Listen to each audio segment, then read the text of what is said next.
Bien, muy buenas a todos. El día de hoy vamos a ver el diseño de losas armadas en dos direcciones, ¿ya? Para ello vamos a hacernos apoyo de este ejercicio de acá con estos datos. Resistencia a compresión simple del concreto de 300 kilopondio, tensión de fluencia de 5000, peso específico del hormigón armado 2500 kilopondios sobre metros cúbicos.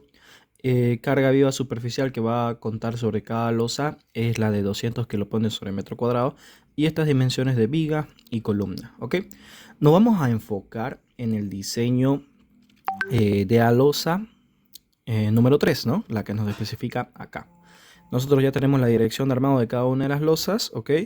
Y nos vamos a enfocar en el diseño de esta losa armada en dos direcciones. Bien, vale recalcar que estas otras dos losas que tenemos acá, que están armadas en una dirección, ya lo vimos en la clase anterior, que se debe simplificar a una viga de ancho unitario, ¿no? Una viga de ancho unitario, si no las tienen predimensionadas, lo primero que tendremos que hacer es predimensionarlas y ver qué altura de losa se nos sugiere, ¿no? Cuando la altura de losa sobrepase los 15 centímetros, se recomienda armarla en dos direcciones, y cuando las longitudes de estas losas también superen los 5 metros, es recomendable igual armarla en dos direcciones, ¿no? Perdón, como losa neurada. Bien, esto debido a la longitud que hay que cubrir, y cubrir esa longitud por losas llenas es bastante antieconómico, por así decirlo, ¿no? Porque es mucho volumen de hormigón, aparte que las losas llenas son bastante pesadas, ¿no? Así que cuando tengamos estas longitudes grandes, es recomendable armarla en una dirección y que sea alivianada. Bien. Ahora, en estas cuestiones que son longitudes más chicas, eh, esta era una longitud de 1.5 metros, ¿ya? Que son longitudes más chicas, se pueden armar como losas llenas en una dirección, ¿no? Como nos especifica acá. Pero para ser congruentes, quizás también les convenga que si esto lo van a armar como una losa alivianada, esto también lo armen como losa alivianada, por más de que no tengan continuidad entre esta losa y esta losa, ¿no? Vale recalcar que nos referimos con continuidad a que no tienen continuidad en su dirección de armado, ¿no? Están armadas en esta dirección, estas losas, la armadura va a ir en esa dirección, y estas otras losas están armadas en esta otra dirección, ¿no? Cosas que no tienen continuidad. Bien, otra cosa que aclarar es que el apoyo de las losas son las vigas, ¿ya? Sus apoyos son las vigas. Así que aquí, cuando diseñemos losas y asumamos vigas de un ancho unitario, tenemos que reemplazar las vigas como apoyos fijos, ¿ok? Cuando no tengamos viga va a ser un voladizo, ¿ya? Pero siempre y cuando tengamos viga, lo vamos a asumir como un apoyo articulado. Bien, eso con respecto a estas otras dos losas. Bien, enfoquémonos entonces en la que nos interesa, el diseño de la losa 3, que es armada en dos direcciones, y todavía no hemos visto cómo se diseña este tipo de losa. Bien, como mencionamos en un inicio, no nos da las dimensiones, así que nosotros vamos a predimensionar esta losa. Bien, les mencionaba yo la anterior clase que las formulitas de predimensionamiento que tenemos son de la ACI, y también la de este libro, Estructuras y Arquitectura, de Simonetti y Fabre, que también está en base un poco a la norma argentina, la versión en 2005. Y ahí se nos ofrece una tablita de formulitas para predimensionar, que es de donde yo saqué estas formulitas de acá, ¿ya? Formulitas para predimensionar losas. Vamos a ir hasta ese apunte, a ver. Aquí tenemos nuestro documento de formulitas de predimensionamiento. Como mencioné, aquí está en esta hoja, en esta primera hoja tenemos lo de la ACI, ¿ya? Losas nervuradas en una dirección, losas llenas en dos direcciones, y vimos en anteriores ejercicios que para predimensionar losas nervuradas usamos la misma formulita, solamente que hacemos una verificación de la inercia, ¿no? A la altura que nos salga la multiplicamos por 1.5 y luego verificamos la inercia, ¿no?, de la losa llena equivalente y la losa nervurada que estamos proponiendo, ¿no? Ese es el procedimiento que se hace por el método ACI. Ya lo vimos en anteriores clases, ¿no? Ahora bien, Estas formulitas de predimensionamiento que les decía que lo sacamos de ese libro de Fabre y Simonetti, que están en base a la normativa argentina, el CIRSOC, en este caso 2005. ¿Bien? Aquí tenemos unas formulitas de predimensionamiento de losas, ¿ya? Aquí nos especifica que son para losas macizas, o sea, losas llenas, en una y en dos direcciones, ¿ok?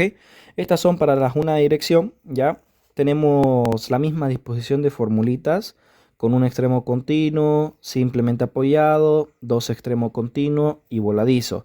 Es lo mismo que íbamos tratando acá, ¿ya? Así que el procedimiento ya lo conocen cómo se debería aplicar, ¿ok? Solamente hay que aplicar estas formulitas, ¿ok?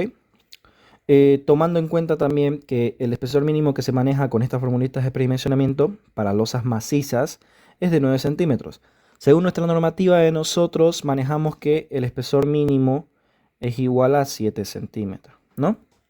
Ahora, nos menciona que estas formulitas de predimensionamiento de losas que nos propone acá son válidas para cuando tenemos cargas de servicio entre estos rangos, ¿ya? Cuando hablamos cargas de servicio, estamos hablando de cargas no mayoradas, o sea, la carga muerta en servicio y la carga viva en servicio. La suma de ambas tiene que encontrarse en este rango de valores para tomar como válidas estas formulitas que nos están proponiendo. Bien, eso es lo que nos está diciendo este documento, ¿ya? Yo les mencionaba en la anterior clase que este rango de valores normalmente en vivienda se cumple, ¿no? Y a veces hasta un poco menos. Así que las formulitas de predimensionamiento son totalmente válidas para nuestro caso. Bien, por ese lado no se preocupe. Bien, ahora bien, aquí está el caso de losas armadas en dos direcciones. Fíjense, este es el caso simplemente apoyado con un extremo continuo. Aquí tenemos dos extremos continuos cercanos entre ellos y aquí dos extremos continuos paralelos. Bien, aquí tenemos tres extremos continuos y cuatro extremos continuos, ¿no? Esto es cuando tenemos losas continuas al lado de la otra, ¿no? También armadas en dos direcciones. Bien, estas son las formulitas. Fíjense que están en función de un LM que vendría a ser la longitud promedio entre la longitud más corta y la longitud más larga de nuestra losa, ¿ya? Y mediante esa formulita también obtenemos nosotros entonces nuestra altura de losa, ¿ok? Se nos menciona aquí una nota bastante importante que nos dice, para losas alivianadas, incrementar la altura obtenida en un 50%. O sea, nos dice que esta formulita se debe multiplicar por 1.5 si nosotros queremos hacerlas o nerburadas en el caso de dos direcciones o alivianadas en el caso de armadas en una dirección. Bien, aspecto a tomar en cuenta, ¿no? ¿Qué más? ¿Qué más de acá? Eso, con el manejo de estas formulitas. Bien, pasemos ahora de nuevo con nuestro ejercicio. Bien, aquí tenemos nuestro ejercicio, ¿ok?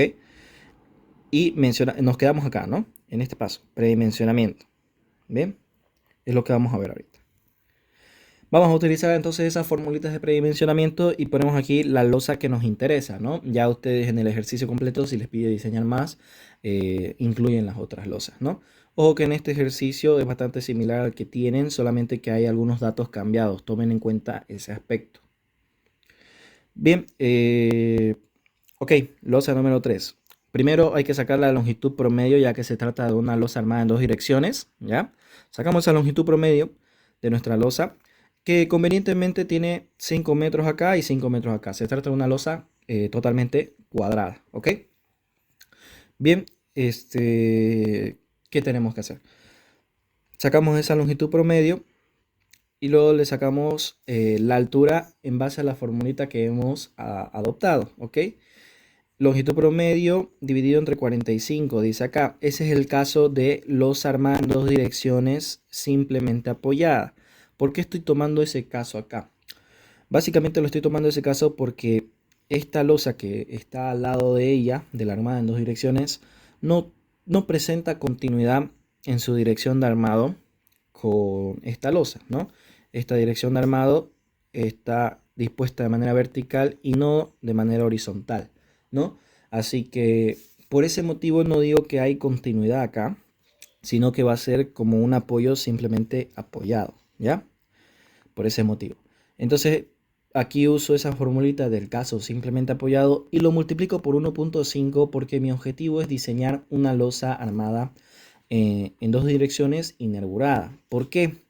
Por las longitudes que me presentan, ¿no? Es superior a 5 metros. Decíamos, ¿no?, en clase que para armar como losas llenas, podemos decir que hasta en 4 metros está bien armar losas llenas. A partir de los 4 metros para arriba, ya no conviene armarlo como losas llenas.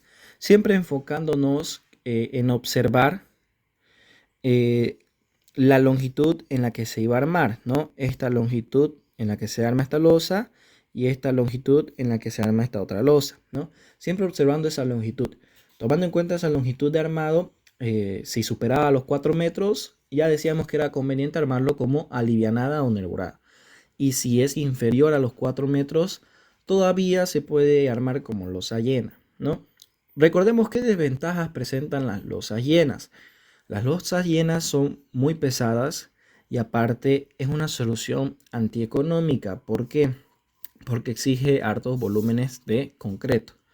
En cambio, las losas alivianadas son más livianas y exigen menos volumen de concreto. Podemos decir que son una solución menos pesada y un poco más económica, ¿no? Así que para cubrir grandes luces es más conveniente irnos por una solución alivianada o nervurada que por una solución de losa llena. Bien, entonces por ese motivo, como superamos los 4 metros, decidimos que vamos a armar como una losa nervurada o armada, nervurada y armada en dos direcciones. Bien, nos sale que la altura debería ser de 16,67 centímetros, como mínimo, ¿no? A esa altura nosotros le tenemos que redondear a un múltiplo. Bueno, en este caso no es necesario redondear a un múltiplo de 5, como lo hacíamos en vigas. Directamente hay que redondear al valor inmediato superior. Y eso adoptar como altura mínima. Les decía yo que en este caso, en el caso de losas específicamente, a esta altura que le sale, le pueden restar ustedes la altura del piso y contrapiso y la altura del cielo falso. Recordemos que la losa está compuesta por la losa de hormigón armado y una parte que es el piso y contrapiso, donde está la cerámica, el mortero para nivelación, y otra parte que es el cielo falso. Voy a dibujarlo con lápiz. Recordemos que tenemos esto en losas, ¿bien? Aquí está la losa de hormigón armado, que es toda esta parte, ¿ya? Aquí está el mortero y la cerámica, lo que llamamos piso y contrapiso, que normalmente mide 5 centímetros, ¿ya? Es lo común. Y aquí abajo tenemos el cielo falso, ¿ya? Que normalmente mide 2 centímetros, ¿ya? ¿Pueden tener valores distintos? Sí, tranquilamente, pero en este caso, en esta materia, los valores comunes que nosotros adoptamos son estos, ¿bien? Y esta es la losa de hormigón armado. Nosotros hacemos la siguiente adopción. Esta altura que nos sale es la altura total de losa. Eso nosotros estamos diciendo, ¿ya? Esos 17 centímetros cubre todo eso. Pero la que me interesa para el diseño es la altura de losa de concreto, ¿no? La que vamos a llamar HL, ¿ya? Esa es la que realmente va a trabajar. Lo demás no va a trabajar mecánicamente.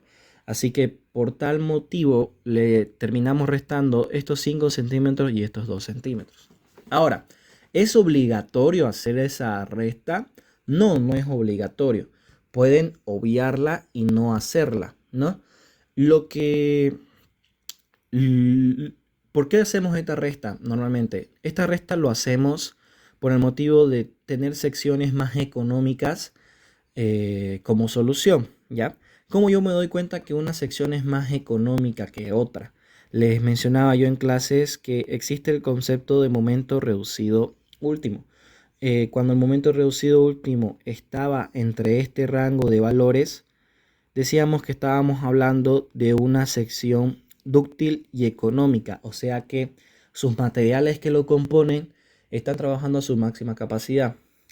Cuando estábamos con un valor inferior a ese, al límite inferior, decíamos que no estábamos trabajando con una sección donde todos sus materiales trabajaban a su máxima capacidad, sino que era una sección dúctil pero no económica. Y en este caso acá decíamos que la sección no era dúctil, ¿no? Cuando se superaba ese límite superior. Bien, entonces, buscando nosotros caer dentro de este rango, es que le disminuimos estos valores, ¿bien?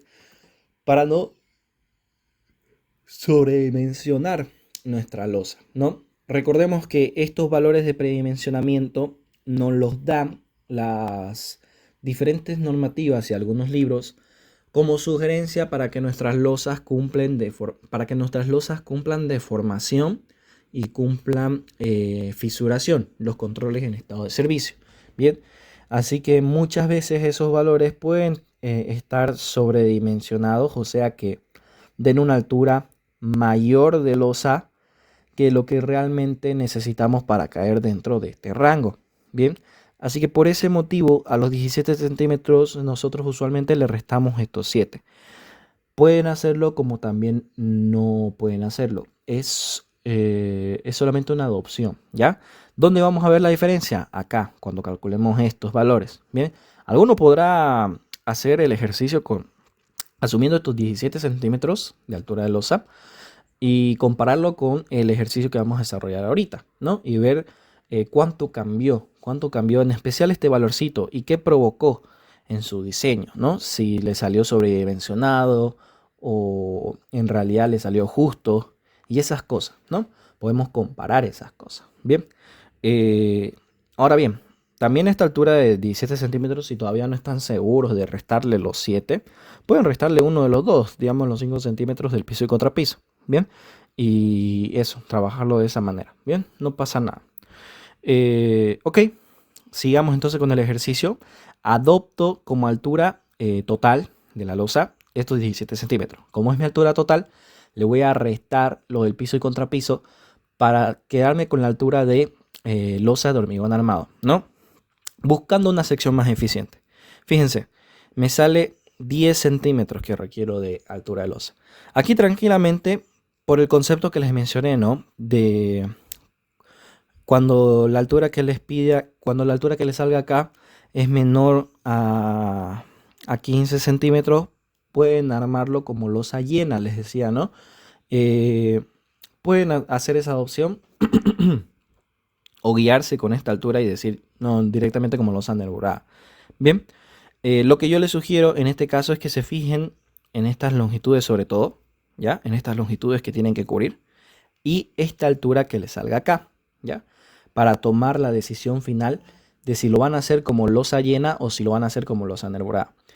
Fijémonos en los criterios que establecimos. Esta longitud y esta son mayores a 4 metros, sí, bien. Primer indicio para armarla como losa nervurada. Esta altura de la formulita de predimensionamiento, la altura total, ya considerando el piso y contrapiso y demás, me salió mayor a 15 centímetros también, ya. Entonces, ambos criterios, tanto el de la longitud como el de la altura, me salió que necesito armar como losa nervurada y es lo que voy a adoptar. Ya recién después le resto los 5 centímetros y 2 centímetros del piso y contrapiso si quieren. Y si les da una altura menor a 15 centímetros, ya, como vamos a armar una losa nervurada y no es llena, nosotros tenemos una limitación de altura mínima para losas nervuradas. Vamos a poner acá losas llenas. Bien, la altura mínima es de 7 centímetros, decíamos, ¿no? En nuestra normativa. Y para losas nervuradas, decíamos que la altura mínima, esto puede ser alivianadas o nervuradas, la altura mínima en nuestra normativa son 15 centímetros. Entonces, si voy a decidir armarla como una losa nervurada, tengo esta limitante, ¿no? Que la altura debe ser como mínimo 15 centímetros. Bien, entonces, no puedo yo adoptar estos 10 centímetros directamente, como no puedo adoptar esos 10 centímetros en losas nerburadas, adopto el mínimo, que son los 15 centímetros, ¿no? Es como si a esta altura que me salió solo le resto el cielo falso y esa va a ser mi altura de losa, ¿bien? 15 centímetros entonces es lo que adopto como altura de losa de hormigón. Y aquí le hago la división, ¿no? Recordemos que las losas nerburadas tienen dos partes, la altura del ala o de la placa y la altura del nervio, ¿no? También tenemos valores mínimos de estos. De la placa, hay algunas bibliografías que mencionan que debe ser mayor o igual a 4 centímetros. Yo lo que hago es adoptar mayor o igual a 5 centímetros, ¿ya? Pueden adoptar también la otra que dice 4 centímetros, ¿no? Pero a mí me gusta más este valor límite de 5 centímetros. Es más cómodo para mí. Y luego en el nervio, altura del nervio, así se simboliza, tenemos que este debe ser mayor o igual a 10 centímetros, ¿no?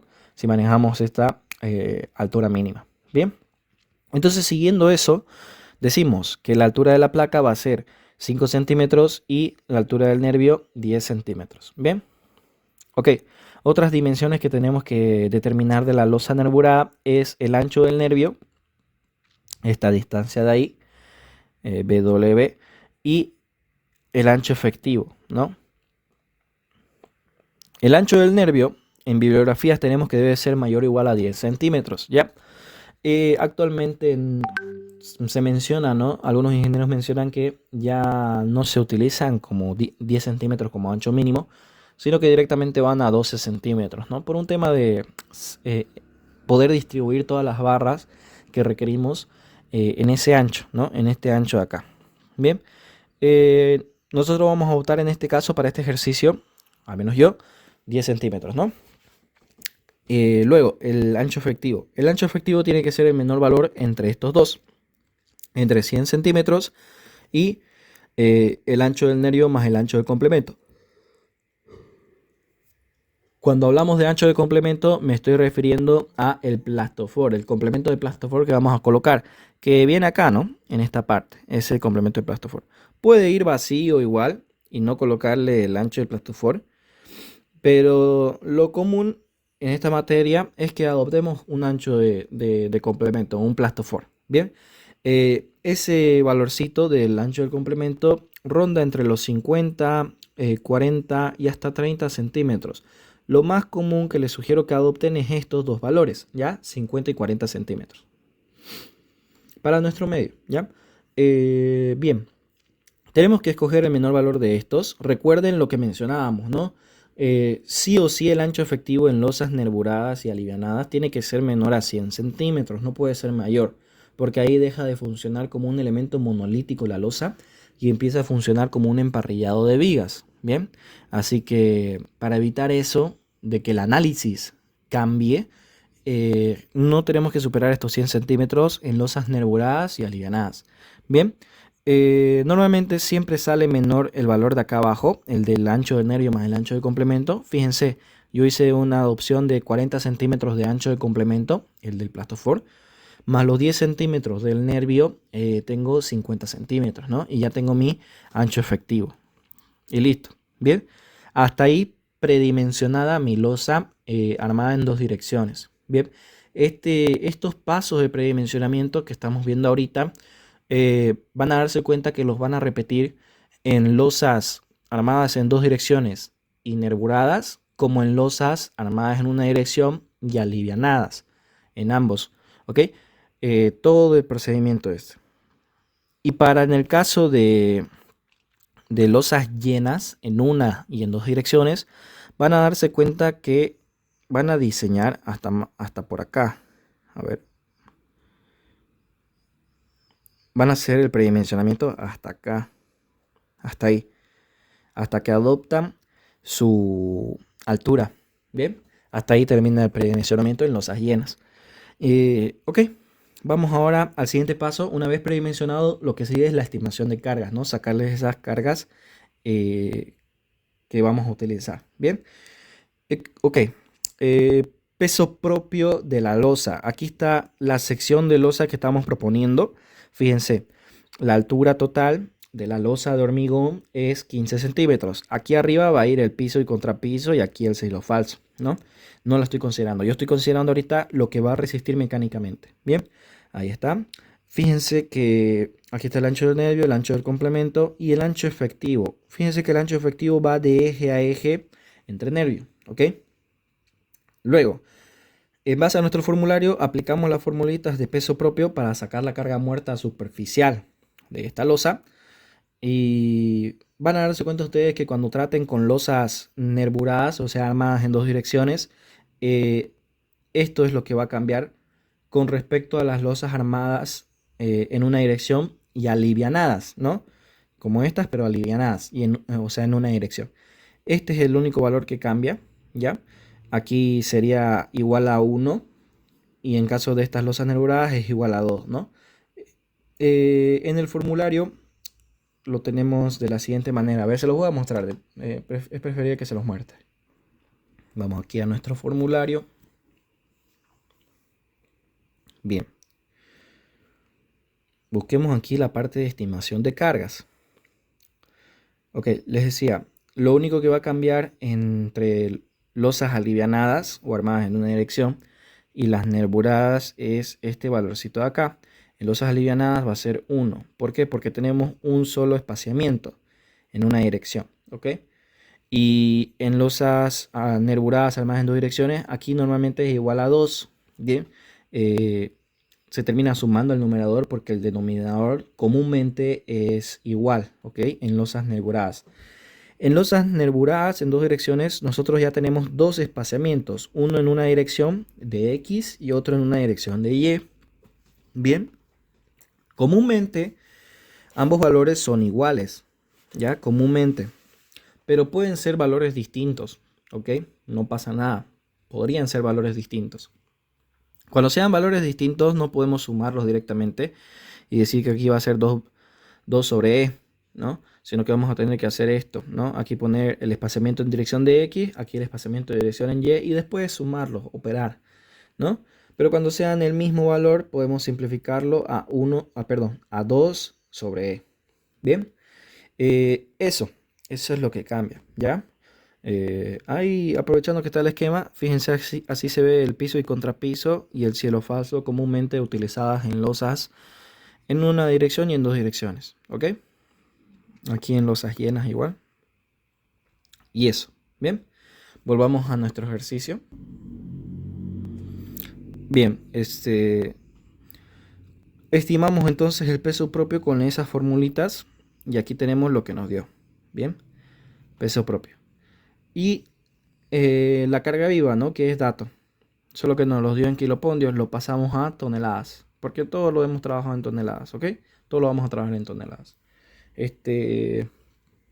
Fíjense que acá nos da 0,565, ¿no? Toneladas por metro cuadrado, que serían 565 kilopondios sobre metro cuadrado. Si me voy a las formulitas de predimensionamiento, a ver un momento, si nos vamos acá a las formulitas de predimensionamiento, nos decía que el rango de valores de las que estas formulitas son válidas son estos, ¿no?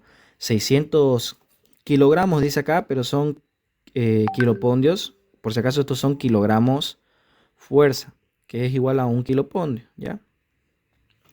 Entonces, nos dice que está en el rango de 600 y 800 kilopondios sobre metro cuadrado. ¿Y nuestra carga en qué rango nos dio? 565 kilopondios. Menor todavía que eso, ¿no? Entonces las formulitas son totalmente válidas, ¿no? Estamos con unos valores menores a los del rango, pero aún siguen siendo válidas. Quizás esté un poco sobredimensionado, podemos decir, si adoptamos la altura de 17 centímetros directamente, ¿no? Pero como le estamos restando, muy seguramente vamos a entrar en un rango adecuado. Bien, cuando ya supere nuestras cargas de servicio, los 800 kilopundios, ahí yo les sugiero irse por las formulitas de la ACI. Bien, en algún caso puede sucederles eso. Normalmente la carga muerta superficial está rondando por los 0,400 a 0,300, ¿no? Alguna que otra vez pueden llegar a 0,500, ¿no? Dependiendo de la altura de su losa también. Y lo que más va a determinar acá, si superamos este rango, es la carga viva. Bien, la carga viva en estado de servicio. Esa es la que va a determinar si vamos a superar ese rango. La carga viva en viviendas es normalmente de 200 kilopondios, ¿no? Según nuestra normativa. Por eso yo les mencionaba que este rango de valores en viviendas no se va a superar nunca. Bien, pero para otros tipos de estructuras especiales, la carga viva se puede tomar hasta de 500 kilopondios, ¿no? Hay casos. Ustedes buscan la normativa de cargas, que por cierto es esta, para el que quiera ver, esa es nuestra normativa de cargas. Y si buscan cargas vivas, van a encontrar algunas situaciones donde se utilicen cargas de 500 kilopondios, ¿no? Ahí ya muy seguramente vamos a superar estos valores y estas alturas que nos sugieren acá ya no se van a poder utilizar. Ahí directamente yo les sugiero que vayamos con las normativas ACI y utilicemos esa formulita de predimensionamiento. Bien, eso. Fíjense que es bastante interesante, ¿no? Es bastante interesante. Volvamos a nuestro ejercicio entonces. Retomemos. Y ahí tenemos la carga superficial, ¿ok? Hasta aquí tenemos carga superficial de nuestra losa que nos interesa diseñar. Cuando hablamos de losa en dos direcciones, lo que se sigue a esto en el mismo paso de estimación de cargas es mayorar las cargas. Vimos que en losas armadas en una dirección lo transformábamos esto a una carga lineal, ¿ya? En losas armadas en dos direcciones se deja como carga superficial y se mayoran esas cargas superficiales, ¿ok? Aquí lo voy a poner en rojo para que a ustedes no se le olvide como a mí se me acaba de olvidar. Esto tiene que estar cuadrado porque es una carga superficial, ¿bien? Hemos mayorado una carga superficial. Luego, lo que le sigue es hacer el diseño, los estados de carga, ¿ya? Si se acuerdan, nosotros hacíamos unos estados de carga cuando analizábamos vigas para tener el momento máximo en los apoyos, el momento máximo en los tramos pares y el momento máximo en los tramos impares, ¿no? Vamos a hacer un dibujo rápido acá. Ahí teníamos nuestra estructura y considerábamos la carga viva si queríamos nosotros tener el momento máximo en este apoyo. Considerábamos la carga viva en un tramo de los impares si queríamos el momento máximo en el tramo impar. Y considerábamos la carga viva en el tramo de los pares para tener el momento máximo en el tramo par, ¿no? Esos estados de carga para losas armadas en dos direcciones es esto, ¿ya? El método del tablero de ajedrez. Son unas formulitas especificadas, fíjense.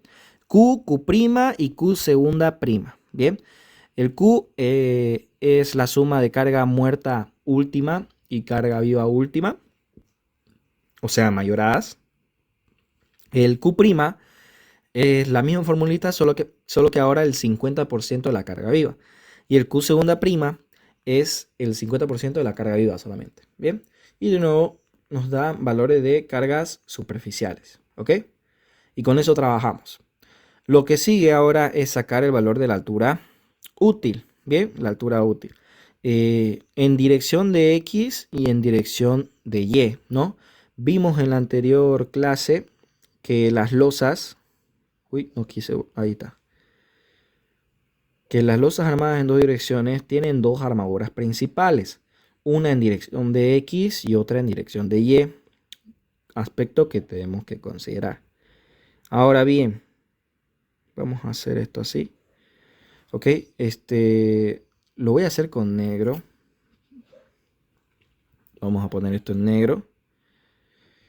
Y vamos a poner nuestras armaduras. A ver. Aquí vamos a tener una armadura. Aquí igual. En una dirección. Y aquí vamos a tener la otra armadura. Va a estar en el nervio de atrás, ¿no? No es que va a estar cruzando ahí encima, sino que en el nervio de atrás, que va en la otra dirección, así va a ir la armadura, ¿no? Entonces hay que determinar...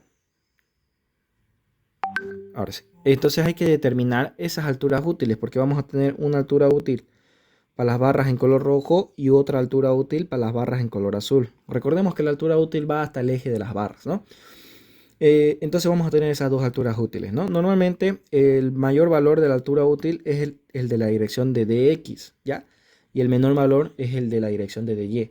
Normalmente en la dirección de DX, que es la dirección más corta, es donde se presenta el momento de mayor valor, y en la dirección de DY es en la dirección donde se presenta el momento de menor valor, ¿ok? Acuérdense de eso. En la dirección más corta, el momento de mayor valor, y en la dirección más larga, el momento de menor valor, ¿ok? Sacamos esas alturas útiles haciendo una adopción, que vamos a asumir que nos va a salir una armadura principal de FIDE 10. Vamos a adoptar que nos va a salir unos estribos FIDE 6 y un recubrimiento libre para losas de entrepiso, que esto está bajo norma, que es 2 centímetros, ¿ya? Esas adopciones vamos a hacer. Estas adopciones, recuerden que solo se hace cuando vamos, el FIDE 6, cuando vamos a diseñar losas nerburadas o alivianadas. En losas llenas no hacemos esa adopción porque muy comúnmente en losas llenas no se necesita estribos. En losas nerburadas sí se llega a necesitar estribos, ¿no? Comúnmente. Depende también mucho del valor de la carga que tengamos, ¿no? Aquí y las longitudes de nuestras losas. Aquí, por ejemplo, algo que aclarar, los estribos se colocan de esta manera en losas, así más o menos abiertos, ¿no? Y se amarran aquí a lo que va a ir una armadura de repartición, ¿ok? Lo voy a dejar ahí el dibujo. Bien. Ok, listo, vamos al siguiente paso. Hasta aquí terminó la estimación de cargas. Vamos ahora a calcular las solicitaciones internas. Este procedimiento de solicitaciones internas se lo hace mediante algo llamado tablas de Marcus, ¿ya? Al fin y al cabo, lo que tenemos que saber es que nuestras losas son placas, ¿ya? Y el análisis de placas tiene su mundo aparte en la elasticidad aplicada, ¿no? Y estructuras especiales. Lo que lo hace un poco complejo de analizar sus solicitaciones internas, si lo queremos hacer correctamente, ¿no? Ahora bien, existen tablas simplificativas como las tablas de Marcus para el análisis de las solicitaciones en placas cuadradas o rectangulares. ¿Ya? Las tablas de Marcus funcionan para ese tipo de placas y nos van a describir cómo se distribuyen los esfuerzos en esas placas, ¿bien? De manera simplificada. Es por ese motivo que yo les llegaba a decir, ¿no? En clase, que siempre que tengan una losa cuadrada o rectangular, sí la pueden armar en dos direcciones, ¿ya?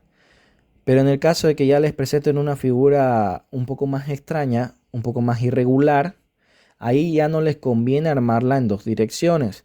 Sí o sí les conviene armarla en una dirección, porque no tenemos tablas de estas losas, como las tablas de Marcus, para analizar sus solicitaciones, ¿no? Y poder diseñarlas en dos direcciones.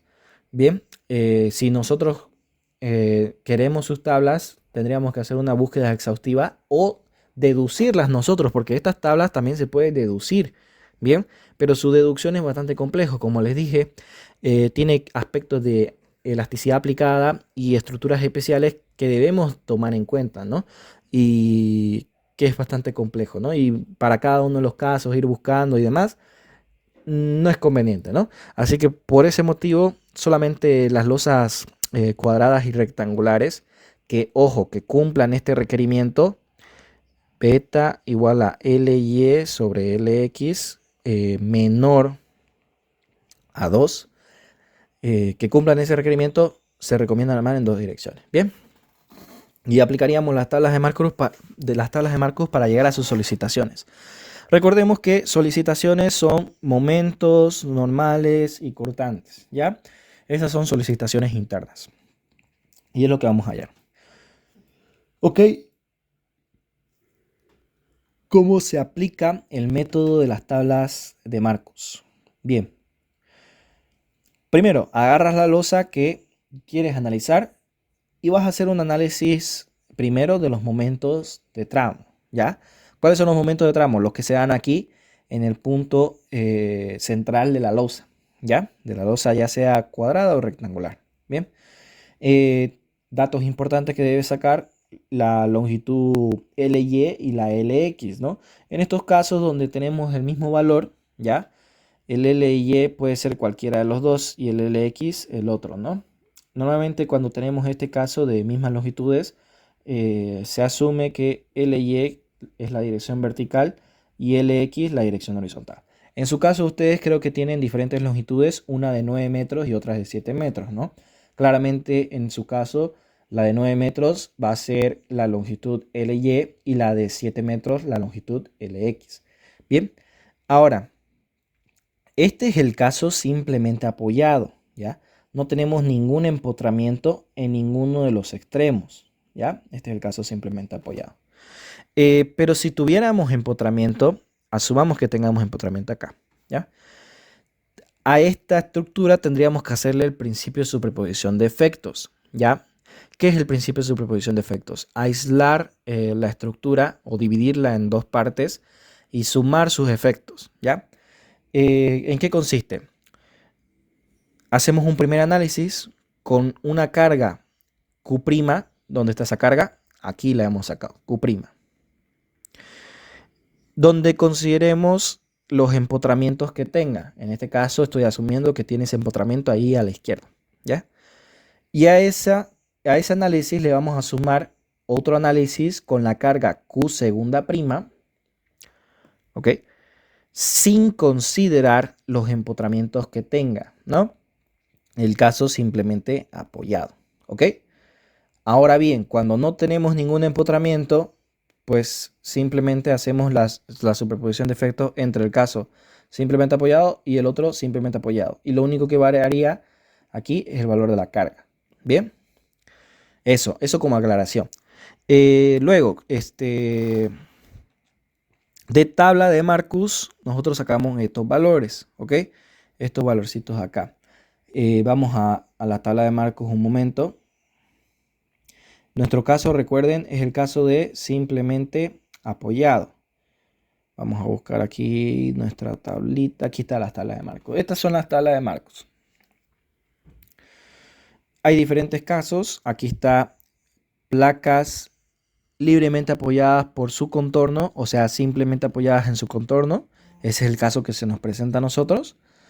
Con un borde empotrado. Ahí está. Y el borde empotrado es la longitud más larga. Eso es 2A. Hay otro caso que es 2B con borde menor empotrado. Ahí está. Y así vamos a tener diferentes otros casos. Este es 3A con los dos bordes más largos empotrados. 3B, los dos bordes más cortos empotrados. Y así vamos a tener. ¿Qué vamos a utilizar de aquí de las tablas? Nosotros vamos a utilizar estos casos. Estos y estos para sacar los valores de momento y estos de acá para sacarlos de cortante, ¿ya?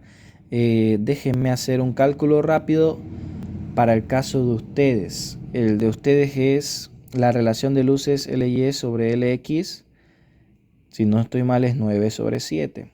¿Esto cuánto nos daría? A ver, vamos a hacer el cálculo rápido para explicar algo que es importante. A ver, 9 dividido entre 7 es 1,28, que se puede rondear a 1,29, ¿ya? Manejen dos decimales porque aquí tenemos dos decimales, ¿ya? Y ubiquemos su caso de ustedes, ¿ya? Ubiquemos este caso, 1,29. Dijimos que esta tablita vamos a utilizar para ubicar los valores de momento, ¿bien? Esta es la relación de luces. Aquí yo estoy poniendo beta, pero aquí se simboliza con epsilon, ¿ya? Pero es la relación de luces, ¿ya? Busquemos nuestro caso, 1,29. 1, 1,05, 1,10, 1,15, 1,20, 1,25, 1,30, 1,35, 1,40, 1,45. Ya nos pasamos, ¿no? No hay. El más cercano es este, 1,30, ¿no? Bien. Y si se fijan, tenemos el caso de 1,25 y 1,30, ¿no? ¿Qué se hace en estos casos cuando no tenemos nuestro valor en la tabla? Lo que se hace es normalmente interpolar, ¿no? Mediante la ecuación de la de las pendientes, igualando pendientes. X2 menos X1 sobre Y2 menos Y1. Y de aquí despejamos X, ¿no? De esta ecuación. De esta igualación de pendientes despejamos X. Tomando como valores de X, estos, ¿no? Vamos a poner aquí X1 y X2. Y como valores de Y serían estos, ¿no? Y1. Este sería Y1 el de acá. Así. Y Y2 el de aquí. Así está. Bien. Eso. Aquí vamos a poner Y sub I. Ok. Eso, ¿no? De esa manera despejamos un valor intermedio. Bien. Listo. Ahora, fíjense qué diferencia hay, o mejor dicho, qué valores intermedios hay entre 1.25 a 1.30. Tenemos el siguiente que es 1.26, el siguiente que es 1.27, el siguiente que es 1.28, el otro que es 1.29, el que nos interesa. Y por último tenemos el 1.30. Bien. Normalmente, para no tener que hacer interpolación lineal en todos los casos, lo que se hace es lo siguiente. Para ese valor que está al lado de 1.30 y para este otro valor que está al lado de 1.25, se adopta este mismo valor que sale acá, ¿ya? Por ejemplo, en el caso de 1.29, que está cercano a 1.30, si yo estoy queriendo el mx, adopto este valor, 22,1. Para el caso de 1.26, que está cercano a 1.25, y yo quiero el momento en x, adopto el 22,7. ¿Ya?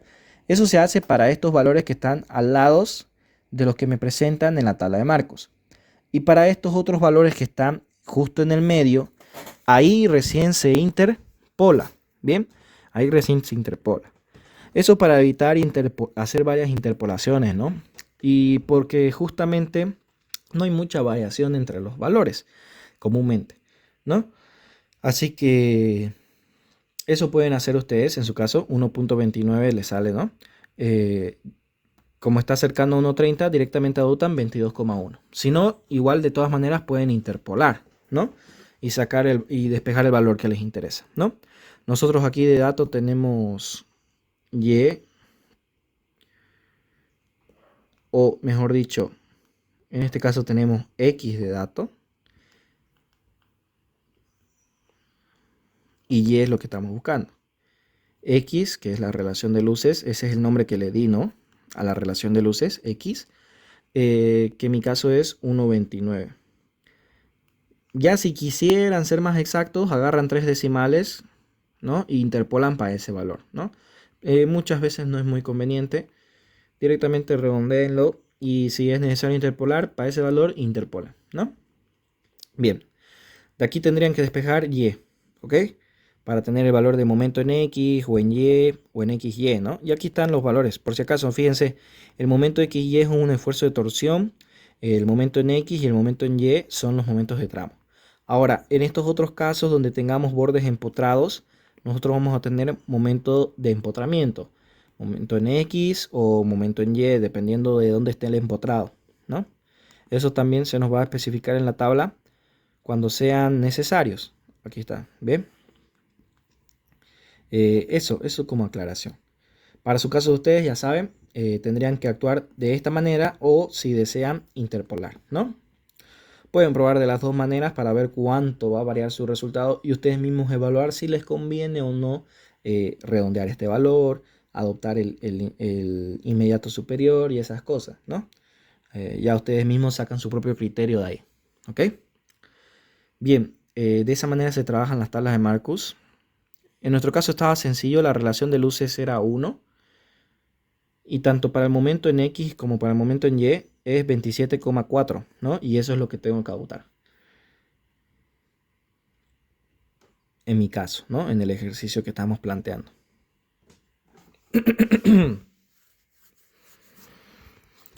Ok, ahí está. Esto es lo que sacamos de las tablas de Marcus. Para el caso simplemente apoyado y aquí otra vez se repite, ¿no? Porque es el caso simplemente apoyado otra vez.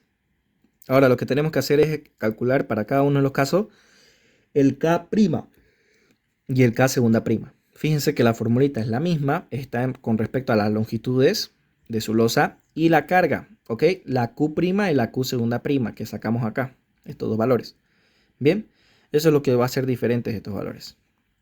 Y luego para tener el valor del momento, ¿ya? El momento, se utiliza esta formulita. Hacemos superposición de efectos.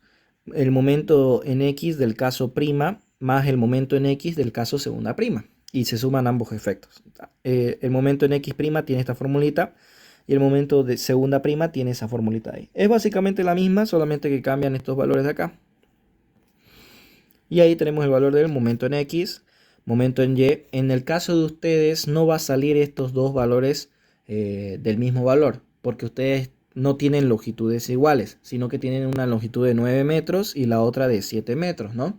Así que, ojo con eso, no siempre salen iguales, ¿ya? Va a cambiar muchas veces. Bien, con eso tenemos los valores de momento, ¿ya? Pero por metro. Ojo con ese pequeño detalle, por metro. Las tablas de Marcus están hechas para analizar placas llenas, o sea, losas llenas. No están aptas para analizar losas nebuladas. Así que tenemos que hacer una transformación con los mismos coeficientes que nos presenta la tabla de Marcus, que ya vamos a ver, ¿no? Antes de llegar a eso, hay que hacer un análisis de cortantes. Si tuviéramos empotramientos acá, después de sacar los momentos de tramos, haríamos un paso B, sacando los momentos del empotramiento, ¿no? ¿Ya? Y calculamos mediante las tablas de Marcus igual y aplicando este mismo procedimiento. Como no tenemos, vamos directo a los cortes y sacamos el valor de los cortes en cada extremo. Bien, hacemos relación de luces. Vamos a las tablas de Marcus para el caso de simplemente apoyado en este caso. Aquí por si acaso tienen que considerar si tuvieran empotramiento, el empotramiento que exista y ir a la tabla de Marcus a buscar esos valores para el caso que tengan. ¿Ok? En este caso, este es para el simplemente apoyado y directamente la formulita sería esto. ¿Ya? Esa sería la formulita. Fíjense que ambas formulitas, por más de que este sea en dirección de X y este en dirección de Y, ambas están en función de LX. ¿Ok? Aplicamos la formulita y sacamos el valor de las cortantes. Bien, esto nos va a servir para diseñar la armadura principal, ¿ya? Y esto nos va a servir para diseñar a corte, o sea, los estribos, ¿ok? Ahora sí, terminado de analizar las solicitaciones por metros, ¿ya? Esto sería tonelada por metro y esto también tonelada por metro. Lo voy a poner acá, tonelada por metro y esto también, tonelada por metro. Todo está en metro, todo está con respecto a un metro lineal. Ahora, vamos a pasarlo a la losa nerburada. Se hace mediante estos coeficientes de acá, que también nos los da la tabla de Marcus. Bien, vamos a la tabla de Marcus. Vamos aquí a nuestra tablita. A esta tablita de acá. Y vámonos hasta el final de la tabla. Aquí está. Fíjense. Placas nervadas y con armaduras cruzadas. Bien, este se llama factor delta en ausencia de rigidez torsional. Bien, aquí está la relación de luces y aquí está el tipo de apoyo, ¿no? El primero decíamos que era simplemente apoyado. Este es con el borde mayor empotrado, borde menor empotrado, ambos bordes mayor empotrado, ambos bordes menor empotrado. Y ya los otros casos, ¿no? Aquí, por ejemplo, el 6 es los 4 bordes empotrados. Los 4 bordes empotrados. Y cada caso tiene su coeficiente delta, ¿no? El que nos interesa a nosotros en nuestro ejercicio es el de simplemente apoyado. Este delta de acá. Y la relación de luces que yo tengo es de 1, ¿no? Entonces tendría que usar 1.71. En el caso de ustedes es 1.29. Podemos adoptar este, ¿no? 1.56 o hacer interpolación lineal, ¿no? Lo que lo vea más conveniente. Bien, eso como aclaración para transformar las solicitaciones de 1 metro a losas nervuradas, ¿ok? Bien, aquí está el coeficiente que les decía para mi caso, 1.71, y los momentos de tramo serían el momento que nos salió multiplicado por el espaciamiento, en este caso en dirección de X, por el coeficiente de delta. Y para la dirección de Y sería el momento en Y por el coeficiente en Y por delta. Bien. Y para cortes sería el cortante que nos salió ya por el espaciamiento. Y aquí también el cortante que nos salió por el espaciamiento. Ahí está. Bien, eso, de esa manera. Y ahí ya tenemos por cada nervio las solicitaciones. ¿Qué procede ahora? Primero diseñar los estribos. Entonces aquí ponemos diseño a corte y hacemos los pasos, ¿no? El primer paso es sacarle la resistencia a corte del hormigón, que se lo hace mediante esta formulita, ¿ya? Cuando hablamos de losas en dos direcciones, la única variación que tenemos acá es que no se va a usar, a diferencia de losas llenas, aquí se utiliza el ancho del nervio y no se utiliza 100 centímetros como en losas llenas. Y aquí la altura útil utilizamos la más desfavorable en losas armadas en dos direcciones, porque en losas armadas en dos direcciones tenemos dos alturas útiles, ¿verdad? Una altura útil mayor y otra altura útil menor, ¿ok? Utilizamos la más desfavorable, que cuando hablamos de resistencia a corte del hormigón, la más desfavorable es la menor de las alturas útiles. ¿Por qué? Porque esa nos va a dar el menor valor de lo que resiste el concreto, ¿no? Cosa que es el caso más desfavorable, ya que va a darnos el menor valor que resiste el concreto y va a haber más probabilidad de que necesitemos estribo. Así que por eso se adopta aquí la menor. Reemplazamos todos los datos y el resultado nos va a dar en kilopondios, ¿ok? Aquí está, esto es el resultado en kilopondios. Eso lo llevo a toneladas o al revés, ¿no? Estos valores de cortante las llevo a kilopondios. Y fue lo que hice, ¿no? Esto lo llevé a kilopondios. Fíjense, esto es lo que resiste el concreto y esto es la solicitación que tengo en mi losa, ¿ya? Y la verificación es la siguiente. ¿Lo que resiste el concreto es mayor o igual a tu solicitación que tienes en la losa? Sí. Entonces, como el concreto resiste más que la solicitación que tú tienes, tú no necesitas estribo. Así que por tanto no es necesario que hagas el diseño de estribo. Belleza. Cumple, no necesito estribo. En el caso de que el concreto no sea capaz de resistir la solicitación a la que está sometida de cortante, ahí sí hay que diseñar estribo. Bien, como aquí nos salió que no necesitamos estribo, el análisis de diseño de corte termina ahí. El hormigón por sí solo es capaz de soportar el esfuerzo de corte.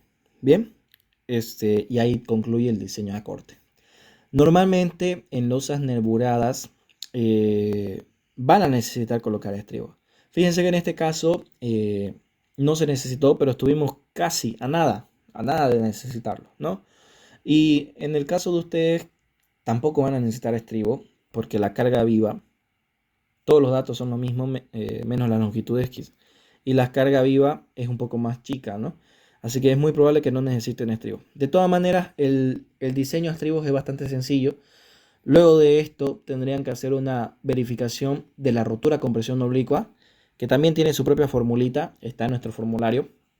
Y después de verificar eso, la rotura con presión oblicua, ustedes verificando la rotura con presión oblicua dicen si su sección es válida o si necesitan redimensionarla, su sección de losa. Y en el caso de que sea válida, lo que les tocaría hacer después es agarrar estos valores de cortante última y compararlas con lo que resiste el concreto y ver dónde necesitan estribo y dónde no.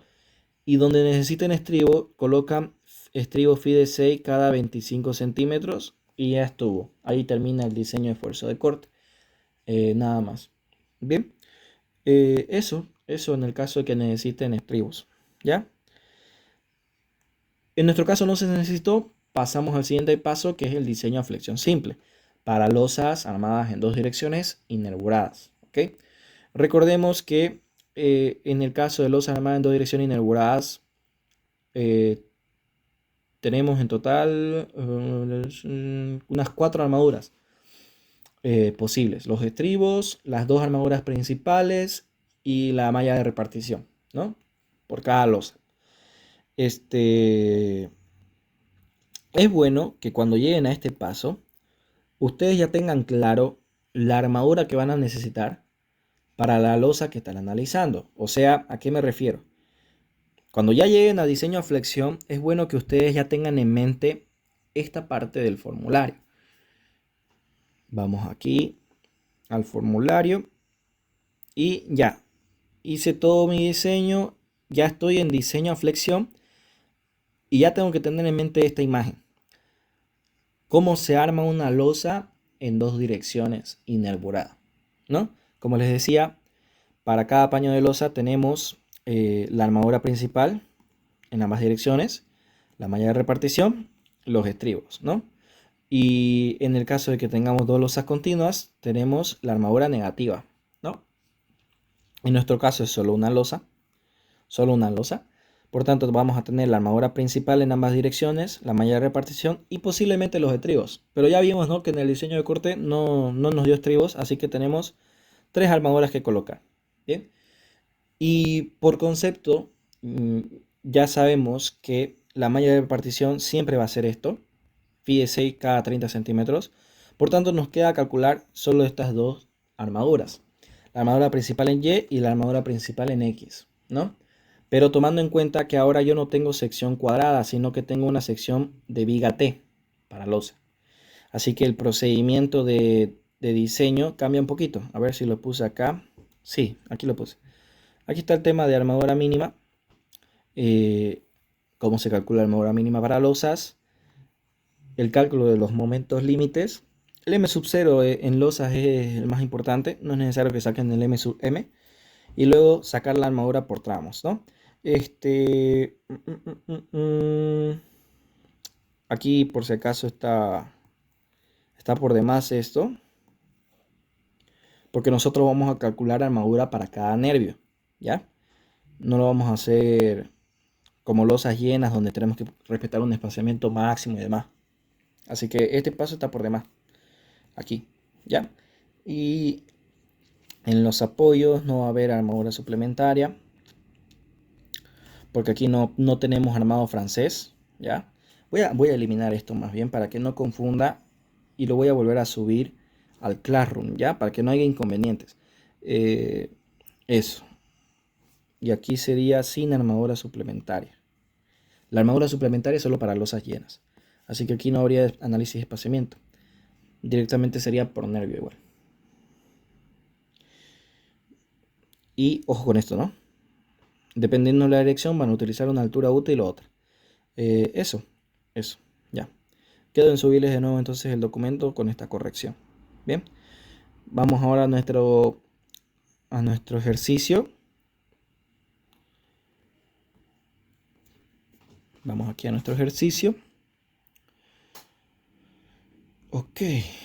Bien, calculamos armadura mínima por flexión y por retracción de temperatura. Nos sale mayor el de por flexión y eso adoptamos como armadura mínima. 0,33 centímetros cuadrados. Y ahora vamos a diseñar para cada uno de los momentos. Como vimos, ya tenemos que tener en mente cuáles son las armaduras que tenemos que calcular. La armadura de la malla de repartición ya está, no necesito hacer ningún cálculo ahí. Y solamente me quedan las armaduras principales en los momentos positivos. Así que diseño primero para la dirección en X, este momento. Calculamos el momento límite M sub 0, que tiene esta formulita, ¿no? Está también en el formulario. De todas maneras, aquí está mejor y adaptada para losas, para nuestro caso de losas. Bien, en vez de tener aquí lo que venía a ser el ancho efectivo de losas, de vigas T, tenemos el espaciamiento efectivo, la altura de la placa y la altura útil. Bien, reemplazamos los valores y nos da el momento límite M sub 0. Ese momento M sub 0 nosotros tenemos que verificar que sea mayor al momento último con el que vamos a diseñar. Bien, de esa manera nosotros estamos diciendo que este momento está por acá, ya es el límite, y el momento con el que estamos diseñando está por acá, ¿ok? Cosa que nuestra sección de viga T está trabajando como una sección rectangular de ancho X, ¿no? Lo que vimos en hormigón armado 1. Eso, solo un pequeño detalle. La formulita está para que saquen en kilopondios por centímetro y ustedes lo pasan a toneladas por metro. Simplemente recorriendo la coma, ¿no? 5 espacios. 1, 2, 3, 4, 5. Y ya está. Comparan los valores. Y listo, ¿ok? Bien, si se cumple esto, diseñamos como sección rectangular de este ancho. Lo que sigue, como es diseño a flexión simple, es sacar el momento reducido último. Fíjense que acá la altura útil es la de dx, ¿ya? La de la dirección en x. Y todo lo demás son los mismos valores. Sacamos la altura, el momento reducido último. Y fíjense, ¿no? Me da 0,1384. Menor al límite, pero si se fijan, dentro de este rango, el que yo les decía que era dúctil y económico, la mejor solución posible, ¿no? Entonces, la reducción que le hice, ¿no? De 17 centímetros a 15 centímetros está perfecto. Y además, la formulita de predimensionamiento que utilicé me sirve, ¿no? Me dio la sección dúctil y económica. Bien. A eso me refería, que ustedes se van a dar cuenta acá que si el predimensionamiento que adoptaron es el mejor o no, digamos, o podía adoptar algo mejor que lo que adoptaron, digamos, ¿no? En este caso nos salió idóneo, belleza, perfecto. Y además nos salió menor al límite 2278, ¿no? Por tanto, cuando sale menor a este, nosotros solo necesitamos armadura traccionada. Bien, así que solamente se coloca la armadura traccionada. Sacamos la cuantía de armadura traccionada y luego la armadura requerida. Y esta vendría a ser nuestra armadura requerida, que toca compararla con la armadura mínima. La armadura mínima, si recuerdan, nos salió 0,33. Bien, cumple, es mayor que la armadura mínima, así que adoptamos un diámetro de barras y una distribución de barras que cumpla esto. Yo fíjense aquí adopté 2 phi de 10, que me dan un área de 1,58. Cumple con la armadura requerida, entonces está perfecto. Bien, y ahora lo que sigue es diseñar para el momento en dirección de Y. Ahora alguno podrá decir, tienes el mismo valor de momento en tu caso, así que podrías decir que se repiten los cálculos. Y sí, digamos, podríamos decir que sí, pero tomemos en cuenta que con respecto a la dirección en X y en Y, lo que está cambiando es la altura útil, ¿no? Si bien no es un cambio radical, es un cambio, ¿no?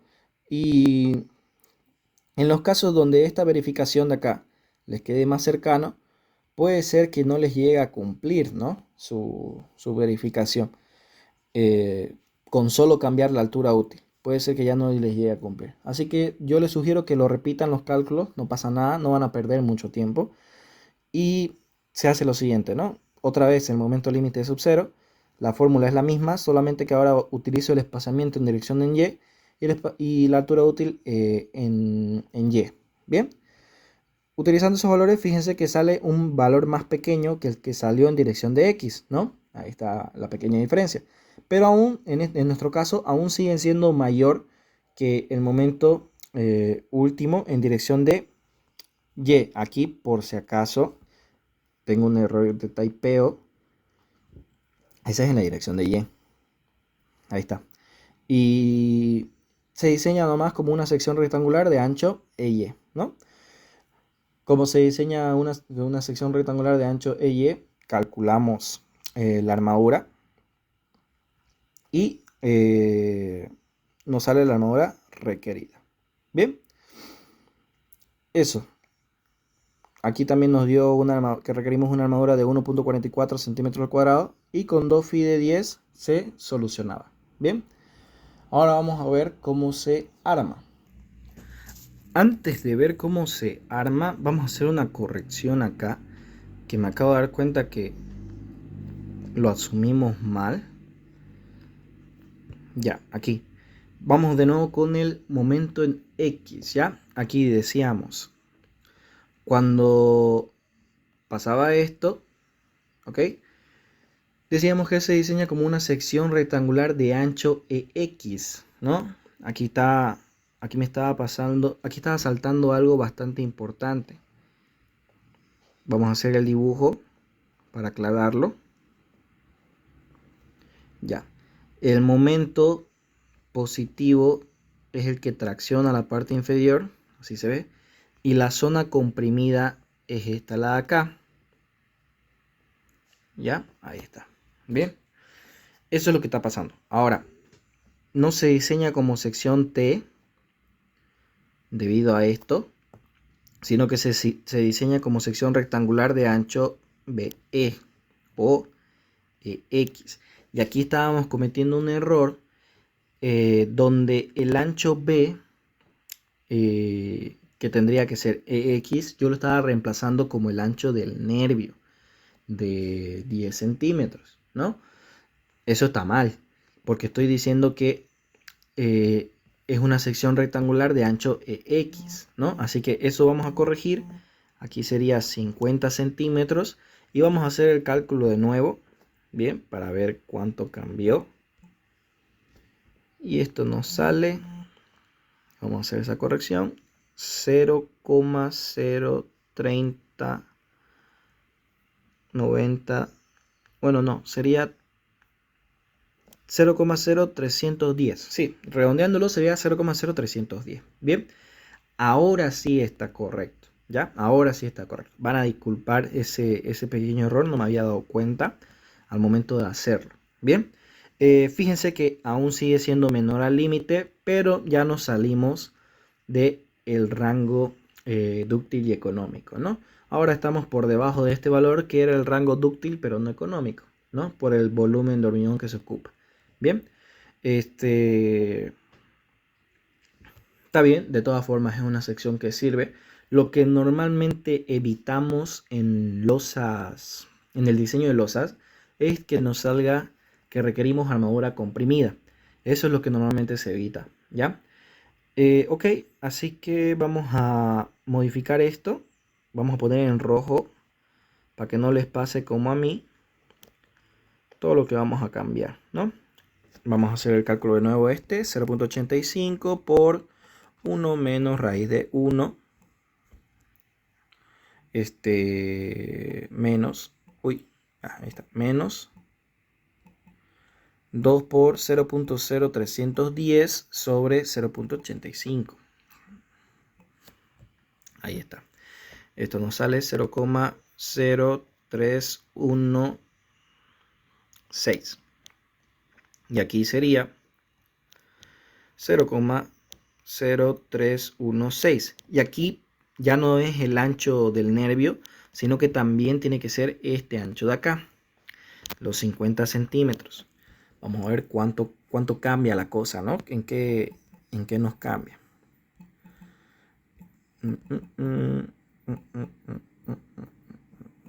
300 sobre 5000. Y esto nos da 1,13. Bien. Aún nos sigue sirviendo lo que hemos adoptado. Está bien, está perfecto. Ok, eso. Por si acaso otra cosa más.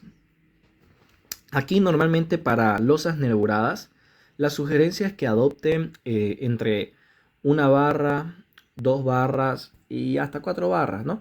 3 barras no es sugerible que adopten, sino que vayan por los números pares o una sola barra, ¿no? Una barra, 2 barras y 4 barras. Eso, entre esos manéjense. Ideal que fueran 2 barras, ¿ya? Que coloquen 2 barras, como en este caso 2 fi de 10. Bien, eso. Van a disculpar de nuevo por la equivocación. Ya aclarado esto, sigamos con el ejercicio. En el caso de que hubiese sido un momento negativo, por si acaso, un momento negativo, tendríamos lo siguiente. Aprovechando que hemos cometido este error, hablemos del momento negativo. Si el momento hubiese sido negativo, la zona comprimida hubiese estado acá. Bien, ahí está. Así. ¿Y qué se hubiese hecho en ese caso? ¿Qué se hubiese hecho?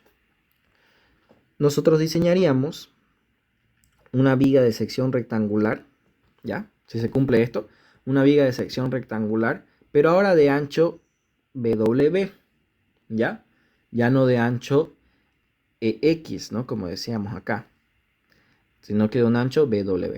Ahí en ese caso es donde se utiliza esto, el BW, como lo usamos acá. Bien, solo en el momento negativo, ¿ya? O sea, en el momento en los apoyos. En el caso de los momentos positivos se utiliza el ancho E, ¿ok? Bien, hecha esa corrección, vamos a corregir ahora el momento en la dirección de Y. Esto no va a cambiar, sino que aquí es donde va a cambiar. Vamos a poner aquí 50 y veamos cómo varían los resultados. Tenemos un momento de 0.592 por 10 a la 5 dividido entre 0.9 por 50 por 10.9 elevado al cuadrado por 300. Y esto nos sale 0,0369. Ahí está. Reemplazamos esto acá, 0,0369. Bien. Y volvemos a calcular cuantía mecánica. 1 menos raíz de 1 menos 2 por 0.0369 sobre 0.85.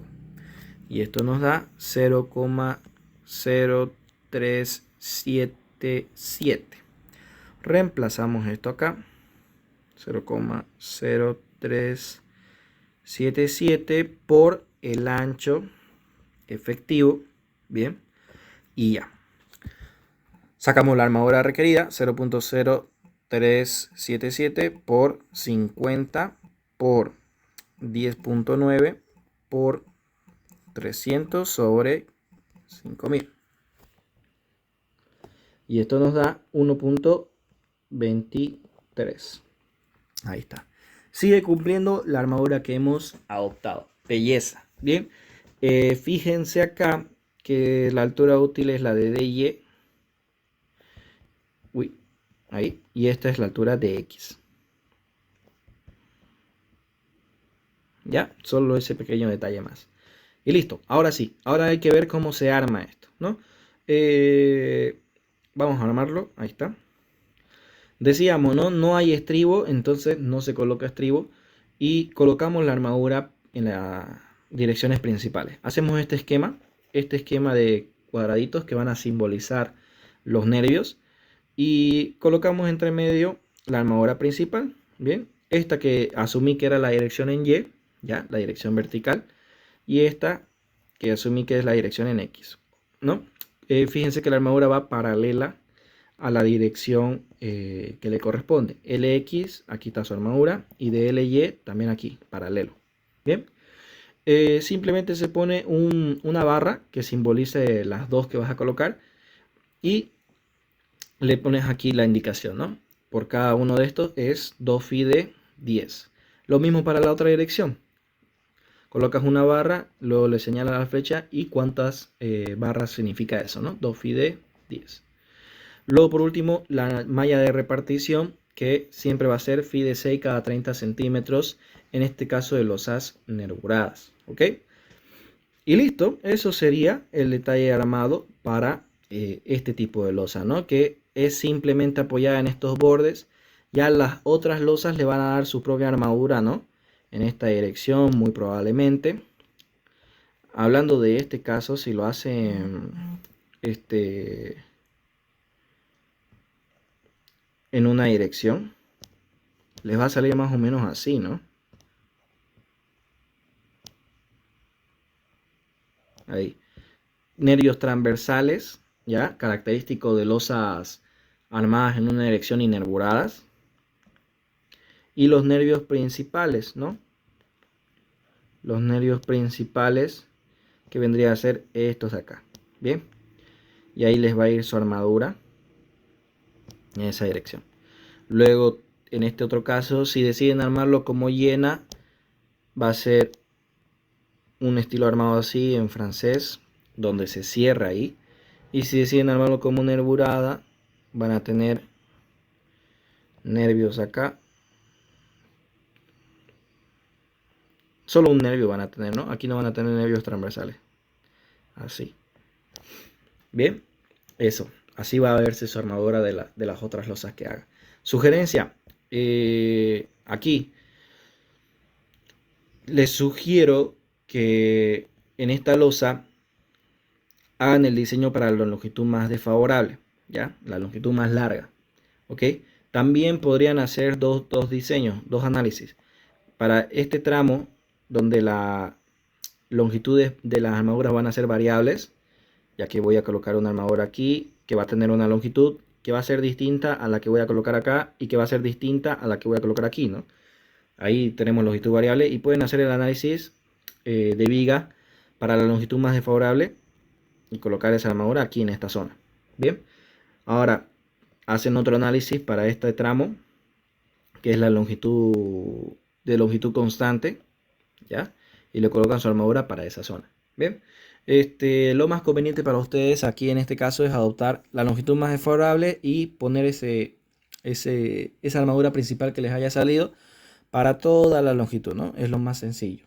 De esa manera se aseguran que cumplan, ¿no? En toda la longitud. Ahora, para este caso, tenemos solamente una longitud constante a lo largo de toda su longitud, así que no va a haber problema ahí en su diseño, ¿no? El único detalle de armado va a verse de esta manera, ¿no? Aquí vamos a tener también nuestra malla de repartición. Nuestra malla de repartición, que como ahora está armada en una dirección, no va a ser phi de 6 cada 30 centímetros, sino que en la dirección del armado principal va a ser phi de 6 cada nervio. Lo mismo en este caso, ¿no? Vamos a tener la malla de repartición y en la dirección principal va a ser phi de 6 cada nervio, ¿no? Y así. Así es como se resolvería este ejercicio, en específico la losa armada en dos direcciones, que era lo que nos faltaba ver, ¿no? Cómo se resolvía. Bien, hasta aquí entonces la clase de hoy. No se olviden de esta parte y quedo atento a cualquier consulta. Ya saben, al grupo de WhatsApp o a mi privado me hacen cualquier consulta o cualquier duda que haya surgido de esta clase. Bien, nos vemos hasta una siguiente clase.